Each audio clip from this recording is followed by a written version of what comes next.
Mona Lisa, एकदम simple सा नाम, बिल्कुल उसकी जिंदगी की तरह। उसकी जिंदगी में कोई तामझाम नहीं था, बस सादगी और शांति। वो इंदौर में रहती थी, एक ऐसा शहर जो अपनी चहल पहल और जीवंतता के लिए जाना जाता है। एक शहर जो हमेशा चहल पहल से भरा रहता है। लेकिन मोनालिसा की दुनिया इस भीड़ भाड़ से अलग थी। उसके दिन ताजे फूलों की खुशबू से महकते थे। हर सुबह वो बाजार जाती और सबसे ताजे फूल चुनती। गेंदा, गुलाब, चमेली, ये फूल उसकी जिंदगी का हिस्सा बन चुके थे। वो इन सबको मिलाकर सुंदर माला बनाती थी। उसकी उंगलियों में जैसे जादू था। ये मालाएं, जैसे उन्हें कहते हैं, उसकी रोजी रोटी का जरिया थीं। हर माला में उसकी मेहनत और प्यार झलकता था। हर दिन वो सड़क किनारे बैठती, अपने फूलों के साथ। उसके हाथ फूलों से जादू बुनते। लोग उसकी मालाओं को देखकर मंत्रमुग्ध हो जाते। उसकी जिंदगी साधारण खुशियों से भरी थी। उसके बच्चों की हंसी, उनके खेल, सब कुछ उसकी दुनिया को रंगीन बनाते थे। उसके छोटे से घर का सुकून, जहां वो अपने परिवार के साथ रहती थी। दिन भर की मेहनत का संतोष।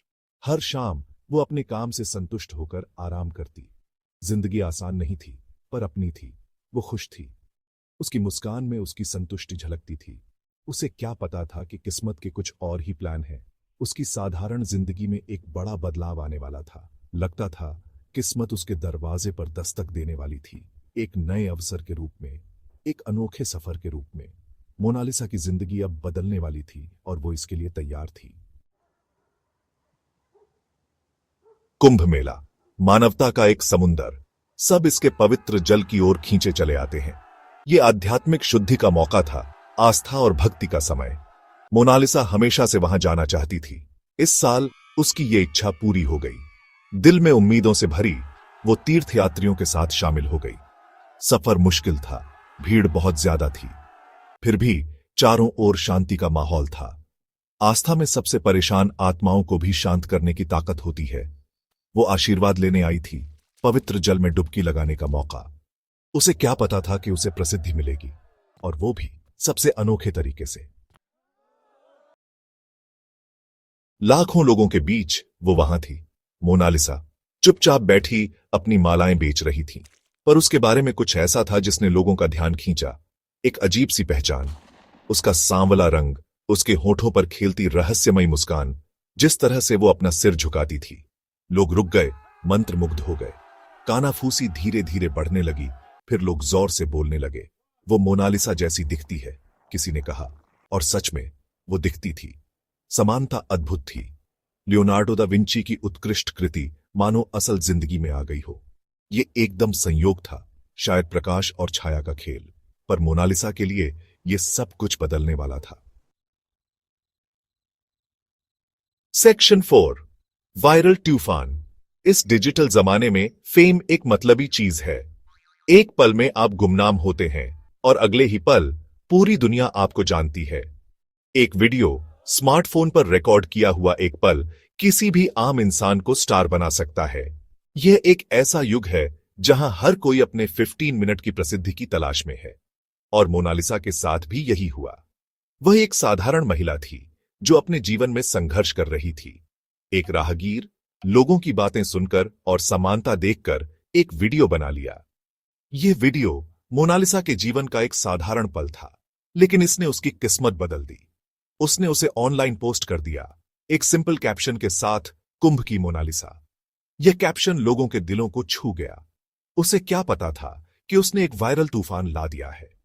यह वीडियो देखते ही देखते लाखों लोगों तक पहुंच गया। वीडियो जंगल में आग की तरह फैल गया। हर कोई इसे देख रहा था, इसे शेयर कर रहा था। लाइक्स, शेयर्स, कमेंट्स गंगा के पवित्र जल की तरह बरसने लगे। हर कोई मोनालिसा के बारे में बात कर रहा था। न्यूज चैनल्स ने इसे दिखाया। सोशल मीडिया पर हलचल मच गई। हर कोई जानना चाहता था कि यह मोनालिसा कौन है। मोनालिसा, जो एक मामूली माला बेचने वाली थी, अब इंटरनेट सेंसेशन बन गई। उसकी मुस्कान और सादगी ने लोगों का दिल जीत लिया।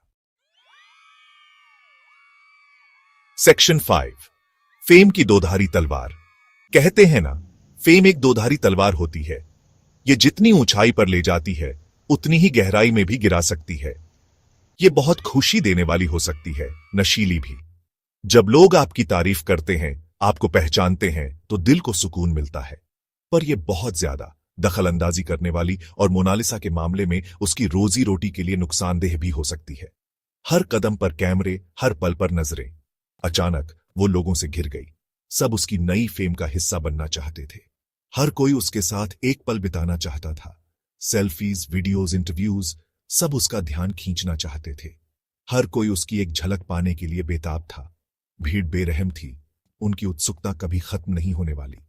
हर कोई उसके करीब आना चाहता था, उसे छूना चाहता था। जब वो इस अनपेक्षित ध्यान का आनंद ले रही थी, उसका बिजनेस खराब होने लगा। उसकी दुकान पर लोग आते थे लेकिन खरीदारी नहीं करते थे। लोगों को उसकी माला खरीदने से ज्यादा उसकी फोटो लेने में दिलचस्पी थी। उसकी मेहनत का फल अब उसकी पहचान में खो गया था। ये विडंबना उससे छुपी नहीं थी। उसे समझ आ गया था कि फेम ने उसे जितना दिया उतना ही उसे छीन भी लिया। जिस चीज ने उसे फेम दिलाई थी वही उसकी रोजी रोटी छीन रही थी। ये फेम की असली सच्चाई थी, एक दोधारी तलवार। सेक्शन 6, असली मोनालिसा। जैसे जैसे दिन बीतते गए, भीड़ कम होने लगी। इंटरनेट, जिसने उसे स्टार बनाया था, अब अगले वायरल सेंसेशन की तरफ बढ़ गया। मोनालिसा, जो मीम के पीछे का चेहरा थी, अब फिर से सिर्फ मोनालिसा, माला बेचने वाली, बन गई। जिंदगी अपनी पुरानी लय में लौट आई। फूलों की खुशबू, माला बनाने की लय, दिन भर की मेहनत का सुकून। फिर भी कुछ बदल गया था। इस अनुभव ने उसकी आत्मा पर एक गहरी छाप छोड़ी थी। पेंटिंग वाली मोनालिसा एक रहस्य थी, उसकी मुस्कान एक पहेली। मोनालिसा, वो औरत, साहस का प्रतीक थी। उसकी आत्मा इस अस्थायी उथल पुथल के बावजूद अडिग थी।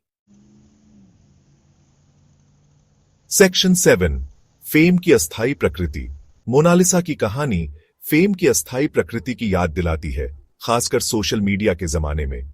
यह ध्यान की क्षणभंगुर प्रकृति ऑनलाइन ट्रेंड्स की चंचलता पर प्रकाश डालती है। यह हमें ऐसे वायरल फिनोमेना के प्रति हमारे अपने आकर्षण पर भी सवाल उठाने पर मजबूर करती है। क्या हम परफेक्ट सेल्फी या सबसे ज्यादा शेयरेबल कंटेंट की तलाश में उन जिंदगियों के बारे में सोचते हैं जिन पर हमारा असर पड़ता है? मोनालिसा की कहानी हमारे समय का प्रतिबिंब है। एक ऐसा समय जहां फेम अस्थायी है और पहचान बदलती रहती है।